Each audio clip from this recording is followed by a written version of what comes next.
Hi friends, mini vlog 323 Sunday எடுத்த video. இந்த வாரம் சண்டே பார்த்திங்கன்னா ரொம்ப சோம்பேறித்தனமாக ஓட்டியாச்சு. ஏன்னு கேட்டிங்கன்னா, மதியம் பசங்களுக்கு லஞ்சு பிரியாணி வாங்கி கொடுத்துட்டாங்க. லஞ்சு செய்கிற வேலையும் இல்லை, நானும் என் தங்கச்சியும் வேணான்னு சொல்லிட்டோம். 3 மணியை போல் தான் ப்ளவுஸ் எடுத்து வச்சுட்டு இருந்தேன். அப்படியே மாவரைக்கிற வேலை இருந்தது. நைட்டே 3/4 படி தினை அரிசியும் 1/4 படி ரேஷன் புழுங்கரிசியும் ஊற வச்சுருந்தேன். காலையில் 11 மணிக்கு மேலே தான் அரைச்சி எடுத்துகிட்டு இருந்தேன். நல்லா புசுன்னு உளுந்து அரைச்சி எடுத்துகிட்டு அரிசியும் போட்டு அரைச்சி எடுத்து வச்சாச்சு. பசங்களுக்கு மில்லட் ரைஸ் சாப்பாடு வச்சு கொடுத்தா சாப்பிட மாட்டுறாங்க. அதனால் இந்த மாதிரி மாவு அரைச்சிட்டு தோசையோ இட்லியை ஊற்றி கொடுத்துடலான்ட்டு அரைச்சி எடுத்து வச்சாச்சு. 1 கொக்கி 2 கொக்கி வைக்கல, 8 கொக்கி 10 இன்ச்சுக்கு பக்கமாக இருந்தது. அதனால் அப்படியே தள்ளி ஒரு 8 கொக்கி 8 ஐ வச்சு முடிச்சிட்டேன். ப்ளவுஸும் நல்லா இருந்தது. ஆனால் என் தங்கச்சிக்கு தான் பிடிக்கல.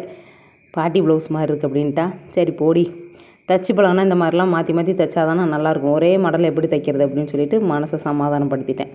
5ஆம் கிழமை தான் சாமி கும்பிடுவாங்க எங்கள் அம்மாங்க வீட்டில். அது வரைக்கும் நான்வெஜ் சாப்பிடவே மாட்டோம். பக்கத்து வீட்டில் கூட பச்சை தண்ணி வாங்கி குடிக்க மாட்டாங்க. அவங்க நான்வெஜ் சமைச்சிருப்பாங்க அப்படின்னு. ஆனால் இப்போ நமக்கு எல்லாம் தலைகளாக மாறி போச்சு. நம்ம பசங்களே நான்வெஜ் சாப்பிட்றாங்க. ஏன்னா நாங்கள் கார்த்திகை மாதம் தான் விரதம் பிடிப்போம்.